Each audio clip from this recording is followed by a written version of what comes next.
இந்த மாதிரி ஒரு கால்ல நில்லுங்க.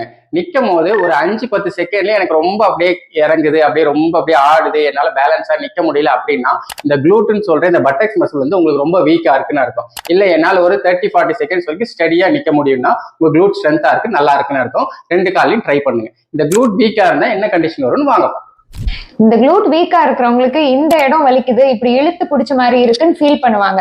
ரொம்ப நேரம் படுத்து எந்திரிக்கிறப்பயோ இல்ல உட்கார்ந்து எந்திரிக்கிறப்பயோ இந்த இடுப்பை பிடிச்சிட்டே தான் ஒரு 2-3 ஸ்டெப் வச்சதுக்கு அப்புறம் தான் கொஞ்சம் ஃப்ரீயா இருக்கும். குனிஞ்சு நிமிந்து வேலை செய்யறப்ப இந்த இடம் எப்ப பாரு பெயினாவும் இடுப்பு பிடிச்ச மாதிரியும் ஃபீல் பண்ணுவாங்க. சம்டைம்ஸ் இந்த பெயின் பாத்தீங்கன்னா இடுப்புல இருந்து தொட கெண்டக்கால் வரைக்குமே இழுக்கிற மாதிரி பிடிக்கிற மாதிரி ஃபீல் பண்ணுவீங்க.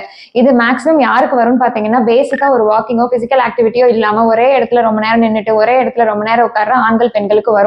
நிறைய டிராவல் பண்றவங்களுக்கு இந்த பெயின் வரும்.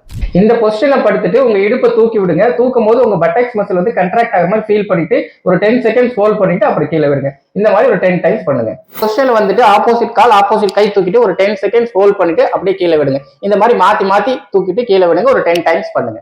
இந்த மாதிரி வால் சப்போர்ட்ல நின்று ஸ்லோவா 1 2 3 4 5 அப்புறம் 1 2 3 4 5 திருப்பி 1 2 3 4 5 அப்புறம் 1 2 3 4 5 இந்த மாதிரி ஒரு 10 டைம்ஸ் ரிப்பீட் பண்ணுங்க. 3 குளூட் ஸ்ட்ரென்தனிங் எக்ஸசைஸை பண்றது மூலியமா தான் இந்த ப்ராப்ளத்தை பெர்மனண்டா சரி பண்ண முடியும். இதை ட்ரை பண்ணி பாருங்க. தேங்க்யூ.